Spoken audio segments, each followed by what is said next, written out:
Hello and welcome again to yet another exciting episode of this specially curated series called BB Uncovered by The Movement Studio. My name is Tosin Adefeko, but my friends call me Tosh. Today I'm with yet another marketing great, and his name is Mr. Lolu Akinwunmi. He's the Group CEO of Prima Gannett Africa. He's a past president of AAAN, also past chairman of APCON. Mr. Lolu Akinwunmi, one of my personal mentors, if I must add, you're most welcome to the Movement Studio. Thank you very much. Thank you for joining us. Now, the way I start these conversations with everyone that has been on our couch is to ask them, you already know why we're here. We're here to talk about Dr. Biodun Shobanjo and his 80 years around the sun. But the first question I tend to ask is, what is your own BB story? How did you first encounter him? Yes, I'll tell you. I first got to hear about him when I was in Lintas. I was an account executive in Lintas. And I had a particular colleague, late Esco Mfon, who usually talked a lot about Insight. Lintas was almost isolated from everybody else, you know. And then at some point, Lintas handled all of Unilever accounts, everything 100%. But at some point, Insight broke into Unilever and they were given a few brands. And so inevitably, we began to pay more attention to Insight and Mr. Shobanjo. Yes. Well, I really didn't get to meet him until I moved over to PromoServe as Client Service Director in 1988. Then I met him. You know, we didn't develop a strong relationship, but I met him and then it grew.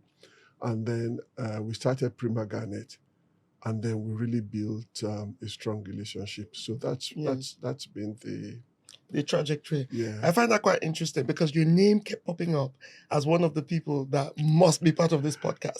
Do you want to tell me why? Because I was of the opinion you had worked with him. So tell me why. There must be something that I'll tell binds you why. you. Yes. Even in those days when Insight literally broke the rules. Lintas was big. Most people would never imagine how big Lintas was. Over 200 people handling nearly 70% of key accounts in Nigeria. And then Insight came in. And Insight came in quite strongly.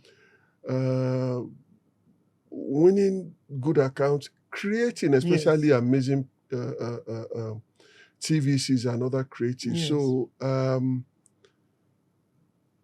So that was it. So they basically stirred the honest nest in the industry. They did. It was so that Lintas had to set up a Unilever group.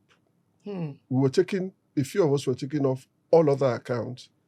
For you to focus on Unilever, because Insight coming in was really, really bad. It was bad news for us. So were they eventually able to, break that hold you had on Unilever? No. Yeah. Yes. They took a couple of brands and they remained there. They didn't leave. They were doing really good job anyway, yeah. So, let's talk about the man that was able to challenge the industry, at this level. Let's talk about the values and the traits. Now that over the years you've grown to know him, what do you think set him apart in those years that he was able to be such a challenge? Prior to when his era started, you could say advertising had always been a glamour profession and all that and things, but there was still a bit of conservative whatever about it, because at the very top of the profession was Mr. I.S. Moebeke, the chairman of Lintas, and he was a conservative man, and nearly everything else followed after that pattern. Then Insight came, Mr. Shobanjo, and they started doing things differently. I mean, Insight was the first agency to buy 3 Mercedes V-Boot for its directors and all that. Moebeke would never allow that. He was too conservative. He would say, look, what do you want the clients to be saying and all that. Yeah. So he did things differently. He brought in a lot of style, not just to show off, Yes. but they were also doing great work. Yes. Do you want to share, some stories maybe around some of the campaigns that they did at the time that you challenged with, that sort of story? When Gold Beer was going to be launched, yes, it was first offered to us in Linters. Okay. But we couldn't take it because we were handling Nigerian breweries and Guinness. Okay. So we couldn't.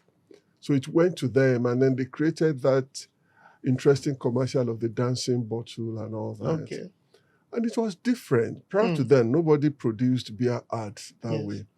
Then they also created NASCO conflicts, and in nearly all ads that they produced, they made it look different. It was really Amazing. nice. Yeah. So there's some. I don't know if it's fable, if it's real, but considering that you were in the industry at the time, some people allude to the fact that, some of their practices were a bit too sharp in the way, they related in the industry. Do you want to share one or two stories? Once in Ibadan, yes, precisely Premier Hotel, we went for a AAAN conference, AGM, and I sat next to Mr. Shobanjo. Then we had started Premier Garnet. And this same conversation came up. And he said, Lolu, don't mind them. I've had all kinds of things that we do sharp practices. The only thing is that we do good business. And I think most of the people who say it only say it because they don't know what else to say. He told me this. We sat one-on-one. And he said, look, we're doing good business. We are not doing anything illegal. We are not criminals. But we're very, very serious and daring business people. Yeah, what brings me to his personality. And people have described him in different ways. I know you're not of the middle cadre. You're probably more senior than some of the people that said, when Dr. Show comes to the office, it's like God has come. It's like a Zeus. He's been described in different ways. I guess it's because some of the personality traits are a bit too, perfect. Do you want to share what your own thoughts are? Let me talk about his loyalty. Okay. There's a fairly wide gap between us, not just age. When he was deputy MD in Grant, I think I was just getting into advertising. I see. But we had issues with WPP and Ogilvy worldwide. And at some point, WPP wanted to get him involved to put some sort of pressure on us to do one or two things. So the WPP, the Ogilvy man in Africa, is a gentleman known as, he's an Indian, who then got in touch with Mr. Shobanjo, and Shobanjo then called me and said, Lolu, so and so and so person called me. Can I get involved? And I said, oh, please do. I said, but before you get involved, let me send you a document.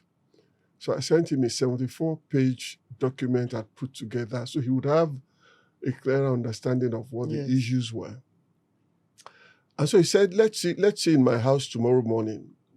Anybody knows he's an early riser. Yes, of course. And I also happen to be an early riser. So on my way to work, I stopped by at his house where he lives now. And I remember he was coming down the stairs. I was in the living room.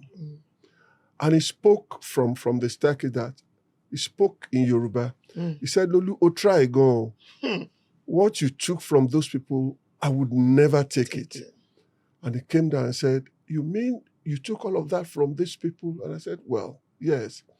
And he went on and on and on. And then he concluded and said, I'm not going to see them. I'm not going to get involved in this. I think they've been very unfair to you, and I don't like what they have done. Then we ended, and I went to work. I was on the Third Mainland Bridge when I got a copy of the email he sent to them. And he said, I've just finished speaking with Lolu. I don't think you guys have been fair to him. I don't like what you have done to him, and I'm not getting involved in this matter. So in terms of being fair, loyal, principled, loyal. Yeah, interesting. Absolutely. Okay, let's move away a little from his personality. Let's talk about his contribution to industry. I know you're a past president of AAAN. He was at some point. Are there any memories you want to share? Maybe anything that happened within the period? I always remember the AGM when he ran first as AAAN president. Yes. it was a straight fight between him and a former APCON chairman who is dead now. Okay. May Nzeribe. It was tough. It was tight. I think May won with one vote. Okay. It was that kind of thing. And, those of us who supported Mr. Shobanjo were disappointed and all that. And then after May's tenure, he came back and won. And he led Triple M quite well. He was a good forerunner to people like us who would become presidents later. Much later. Yeah. Interesting. And his contributions to industry? His He wants to, so I know one of the things he wants to do on this occasion is just to reminisce. So you might, you have an inside lens. You might want to share. Let me, how did he become the Tsar of marketing? Let me put it this way. Yeah. Let's say that there was an era, Yes, with people like the late Mr. Moemeke, Chief Olufa Lomo and co. Most of them Lintas or OBM people. And then he came on, and quite clearly, he wanted to do things differently. So if you like, although I don't think a lot of people use that kind of expression, you can say, literally speaking, the Shobanjo era started.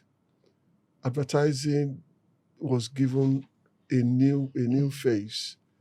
And indeed, there was a new face. And then if you look at the crop of people who worked in Insight, worked with him or under him, Udeme, Enyi, sorry? Kayode Oluwashona was one of them. Oh, Kayode was, he would come in later. Okay. I'm talking of those who did then. Okay. Yeah. If you look at the agencies they then went to set up, you'd see a bit of the Insight personnel in that. Interesting. Okay, let's start to talk about legacy now as we wind down. Because I see these conversations as, it could be a playbook for the young marketers coming on. And I can't sit with a legend like you and not also ask that, everybody has already described Dr. Show as passionate, excellence, and all of that. But in your own opinion, what is the contribution of passion to success? To me, every time I think about him or see him and all that, one of the things that comes to my mind is he wasn't afraid about daring, especially daring to be different. Yes. I don't think he even ever thought of failure or not succeeding. He just wanted to be different, and he wanted to be different positively. And for those who know him, he would put everything in it. Every piece of business he set up was set up well. He actually started the process of recruiting a caliber of people, especially from the client end. He brought in people like Osai Mokwae, who was a senior brand manager in Unilever. He brought in quite a few people. He brought in people who, in his opinion, were better than him.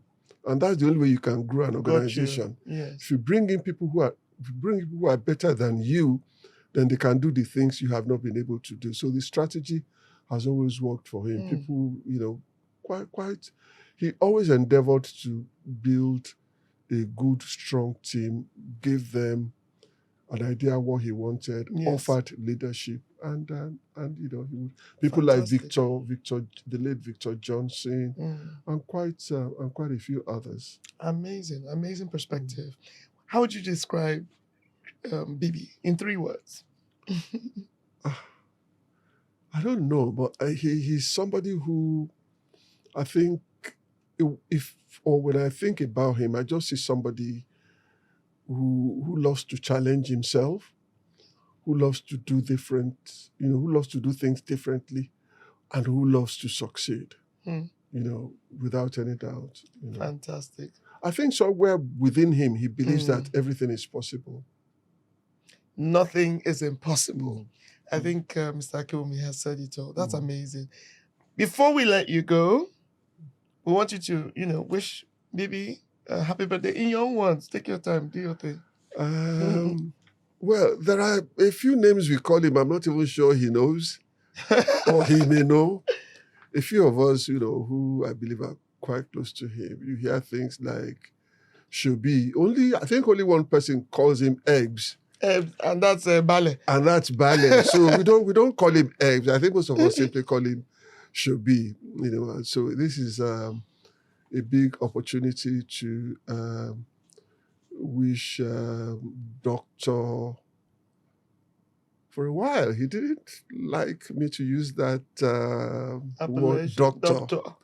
Well, let me say Dr. Shobanjo for offering the industry the kind of leadership he has, showing that there are quite a few things that are possible if one is determined. So, sir, I wish you a happy birthday.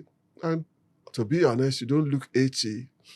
Just today, my wife and I were talking, and I said, he looks 70. So keep looking young, keep doing all of the things you do for the industry, continue to age gracefully, and many happy returns. Thank you very much, Mr. Akinwunmi. It was such a pleasure to have you with us today. And we come to an end of this episode, but there's still more to come. Stay with us. Thank you.